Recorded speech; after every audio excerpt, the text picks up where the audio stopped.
I trusted her for 3 years. We shared everything, secrets, dreams, struggles. I thought she was my person. Then one day I accidentally saw the group chat I was never invited to. And there it was. My name, my secrets. My vulnerabilities turned into jokes for entertainment. Here is the hard truth nobody talks about.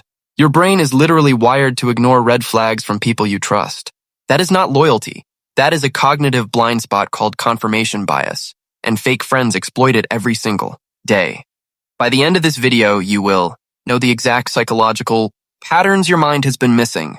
You will spot manipulation before it damages you, and you will understand why some friendships drain you instead of fuel. Let us decode this together.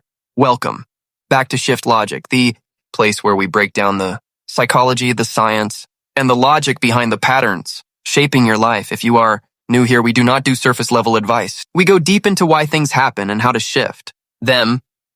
Today we are talking about fake friends, but we are not approaching this from a drama perspective or an emotional rant. We are looking at this through a psychological and behavioral lens, because here is what most people do not realize. Fake friendships are not random. They follow predictable patterns. And once you understand these patterns, you will never be blindsided again. Research from the Journal of Social and Personal Relationships shows the average person will experience at least 3 to 5 toxic friendships in their lifetime. Most do not recognize them until significant damage is done. Why? Because fake friends disguise themselves as real ones. They use the language of loyalty while practicing betrayal. But there are always signs. Always. Let us break down the 10 things that only fake friends do and more. Importantly, what is happening in your brain when you ignore them. Sign 1. They only reach out when they need something. Let us start with the most common one and honestly the easiest to miss. Think about your last 10 conversations with this person. Now ask yourself who initiated them. And more importantly, what did they want? Real. Relationships are built on reciprocity. Both people give and both people receive. There is a natural balance. But fake friendships are transactional. Every interaction has a hidden price tag. They do not call to check on you. They call because they need something from you. Let me tell you about Sarah. Sarah had a best friend for about 4 years. They met in college. Her friend was fun, outgoing, always had drama to share. And Sarah was the dependable one. The listener. The helper. Every week her friend would text, "Can I borrow your notes? Can you pick me up? I am going through something, can we talk?" And Sarah, being a good friend, always said yes. Then Sarah went through a devastating breakup. She needed support. She reached out and got nothing back. Just a quick "sorry, I am busy right now" 3 days later. Then the very next week, her friend texted again. "Hey, can you help me study for my exam?" That is when Sarah saw the pattern. This was not friendship. It was convenience. She was being used as an emotional ATM. Withdrawal after withdrawal. No deposits. Just taking. The psychology here is clear. People like this see relationships as resources, not connections. You are valuable when you are useful, and invisible when you are not. If this resonates, pay attention to the next sign. Sign 2. They celebrate your struggles, not your wins.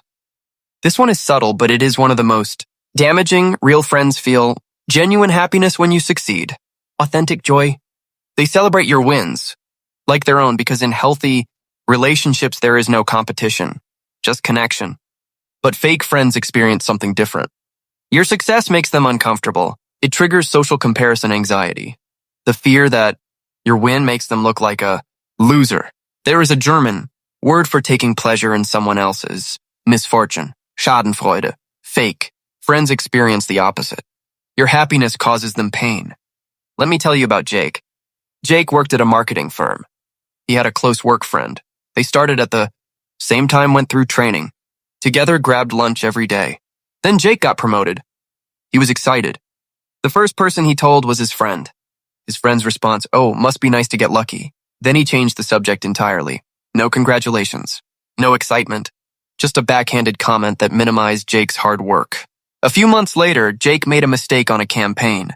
And suddenly his friend was incredibly supportive. "Hey man, do not worry about it. It happens to everyone. You will bounce back." Big smiles. Lots of reassurance. Jake realized something. His friend was only comfortable with him when he was struggling. Success created distance. Failure created closeness. That is not friendship. That is envy disguised as empathy. If someone only shows up when you are down and disappears when you are up, that is a red flag, written in neon lights. Sign 3. They gossip about you, not to you. Here is a rule that will never fail. If someone gossips to you about others, they absolutely gossip about you to others. Let me say that again because it is critical. If they talk badly about others in front of you, they talk badly about you behind your back. The pattern here is clear. Fake friends bond through negativity, not authenticity. They do not connect by being vulnerable or real. They connect by tearing others down. And you are not exempt. You are just not in the room yet. Let me tell you about Maria. Maria had a close friend who loved to gossip. Every time they hung out, there was a story. Oh my God, did you hear what Ashley did? Can you believe what Brian said? At first, Maria thought it was just venting. But then Maria shared something personal. She was struggling with anxiety and did not want anyone at work to know. Her friend said, of course. I would never tell anyone. You can trust me. 2 weeks later, Maria went to a mutual friend's party and overheard a group talking about her anxiety, laughing about how she could not handle pressure. She traced it back. Every detail came from her friend. When Maria confronted her, the response was, I was just venting to them. I did not think it was a big deal. Here is the truth. Sharing someone's private pain for social entertainment is not venting. It is betrayal. People who build connections on gossip have shallow relationships. Because the foundation is judgment, not trust. And judgment always turns inward eventually. Sign 4. They compete instead of support. This is one of the sneakiest patterns because it often hides behind friendly competition. Real friendships, your success does not threaten theirs. You can both win. You can both grow. You cheer each other on, but fake friends see life as a zero-sum game, meaning if you win, they lose. So everything becomes a competition. You share something you are proud of and they one-up it. You accomplish a goal and they diminish it. You get attention and they redirect it back to themselves. Psychology calls this narcissistic rivalry. People with deep insecurity see others' achievements as direct attacks on their self-worth, so they have to compete to protect their fragile ego. Let me tell you about Lisa. Lisa started working out and lost 20 pounds. She felt amazing. She shared a progress photo in her group chat. One friend immediately responded, not with congratulations or you look great. Her response was, that is cool. I have actually lost 25 pounds. Let me send you my photos every single time. Lisa got a new job and her friend said her job was better. Lisa went on vacation and her friend said her trip was more exotic. Lisa shared a personal win and her friend redirected the conversation back to herself. Within 60 seconds, Lisa never felt celebrated. She felt like she was in a constant race she never signed up for. Real friends make space for your joy. Fake friends steal it to fuel their own ego. If you cannot share good news without it becoming a competition, that is not friendship. That is insecurity in disguise. Sign 5. They are inconsistent, hot, and cold. 1 week you are inseparable. Best friends. Non-stop texts. Constant plans. The next week you are ghosted, ignored, left, on read. Then suddenly out of nowhere, they are back. Super affectionate. Acting like nothing happened. Sound familiar. Here is what is happening. This is called intermittent reinforcement, and it is one of the most psychologically powerful patterns that exists. You know what else uses intermittent reinforcement? Gambling, slot machines, addiction. Your brain gets hooked on the unpredictability. You do not know when the whole reward is coming, so you keep investing, keep hoping, keep waiting for the next moment of connection. Let me tell you about David. David had a friend who was the definition of hot and cold. Some months his friend was amazing, texting every day, making plans, deep conversations. David felt like he had a real best friend. Then his friend would disappear, would not respond for weeks, would not make time, acted distant and cold every time. David thought he was done with this. His friend would pop back up. Hey man, miss you. Let us hang out soon. You are one of my best friends. And David, wanting to believe it would let him back in. The cycle repeated for 2 years. His friend was not confused. He was controlling. He kept David close enough to use when convenient and distant enough to avoid real commitment. Consistent people build trust. Inconsistent people build anxiety. If someone makes you feel like you are constantly auditioning for their friendship, walk away. You deserve consistency. Quick pause, real talk. How many of these signs have you personally experienced? Drop a number in the comments.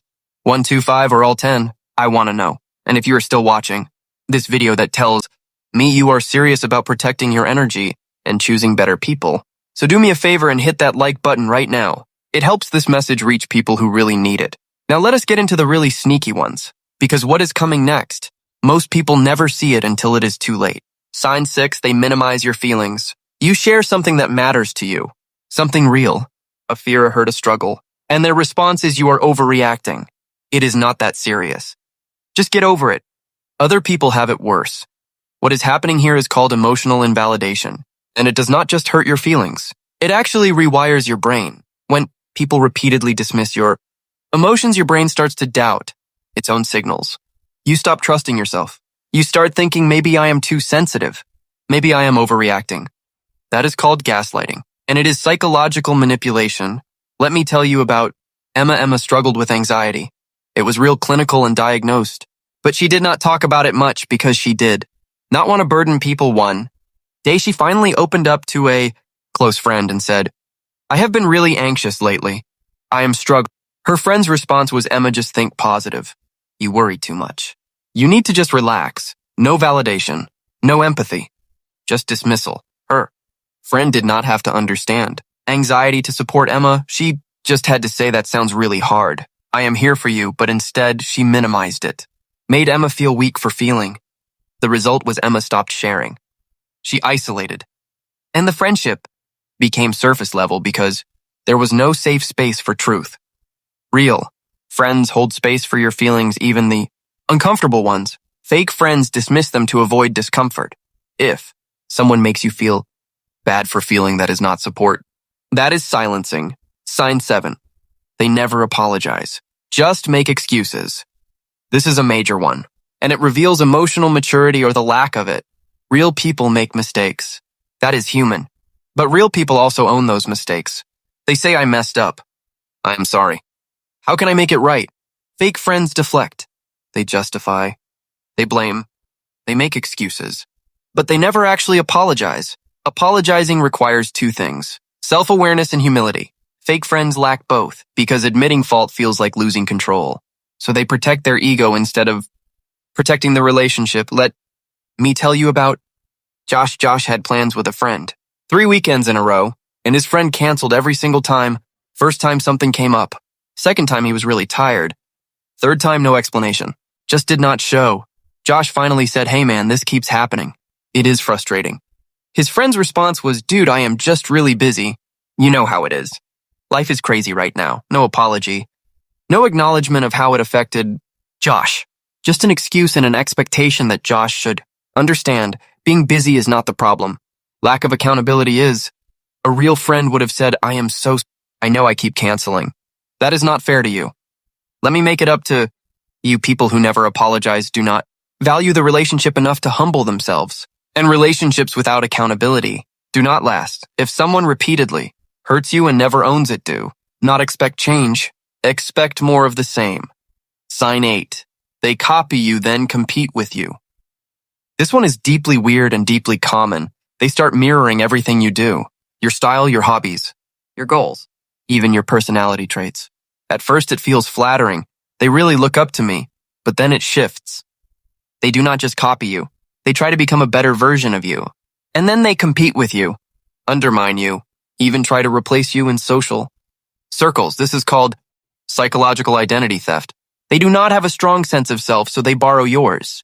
But instead of being inspired by you, they resent you for being the original. Let me tell you about Maya. Maya started a small online business selling handmade candles. She shared her journey with a close friend who seemed supportive at first. Asked tons of questions about how she made them, where she sold them, and what her process was. Then 2 months later, her friend launched the exact same business. Same products, same branding style, even similar captions on social media. Maya was shocked but tried to be supportive. Hey, that is cool. We can support each other. But her friend did not want collaboration. She wanted competition. Her friend started bad-mouthing Maya's products to mutual friends, saying, yeah, Maya does that too, but honestly, mine are better quality. She copied Maya's idea then. Tried to destroy her credibility. People who lack originality often resent the people they imitate, because deep down they know they are living a borrowed life. If someone copies your vision then competes with your Success that is not admiration. That is envy with a small. Sign 9. They only show up in public. They are all over your social media, commenting, tagging you, posting pictures together. But in real life, when things get hard, when you actually need them, they are nowhere to be found. This is performative friendship. It is friendship for the audience, not for the person. Some people collect friends like social currency. The friendship is not about connection. It is about image. It is about looking popular, looking loved, looking like they have a great social life.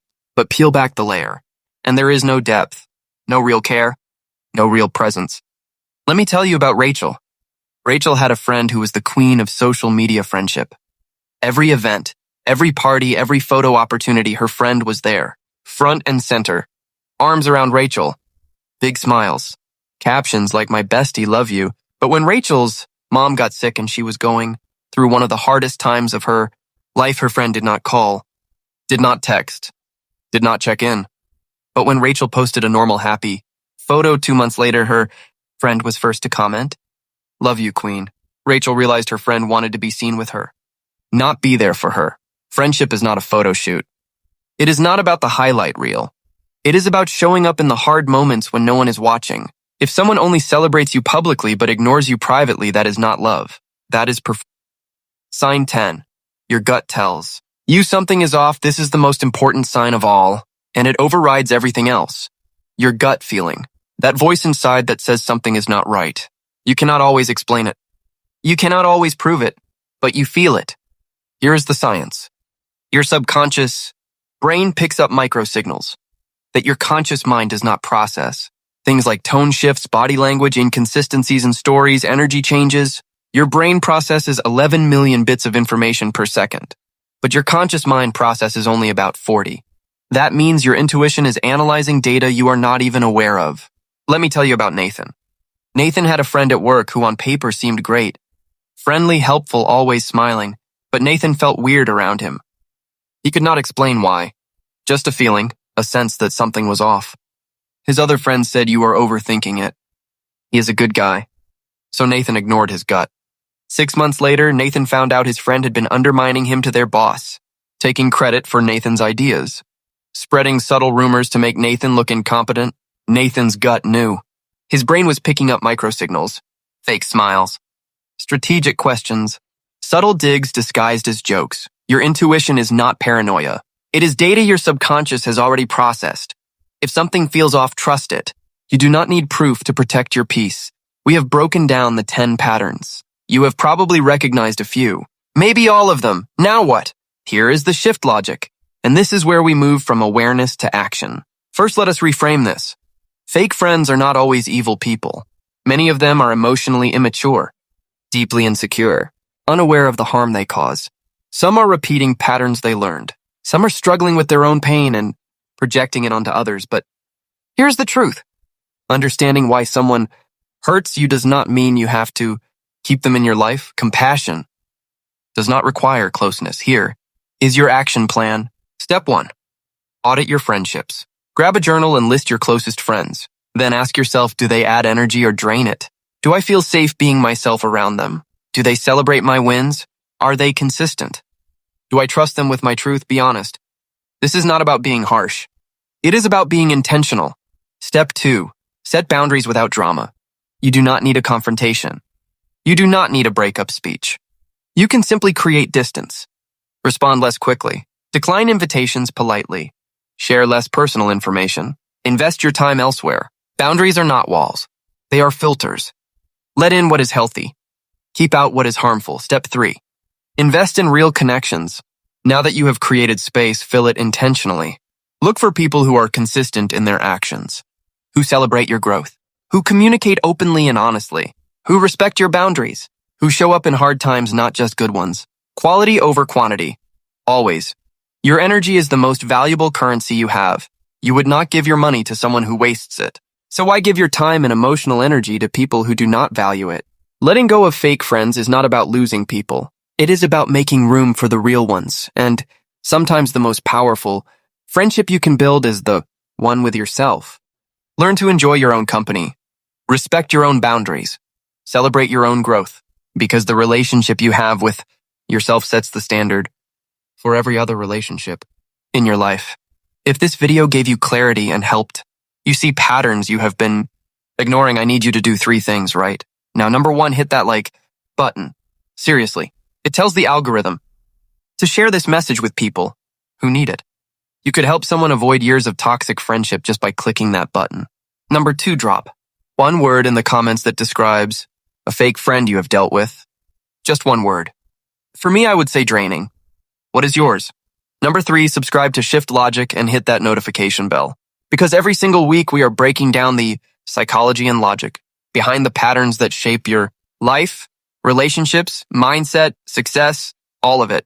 Here's my final thought. You cannot change other people, but you can absolutely change who you give access to. You can choose who gets your time, your trust, and your energy. Choose wisely. Protect your peace. And never apologize for outgrowing people who refuse to grow with you. Stay sharp. Stay logical. This is Shift Logic.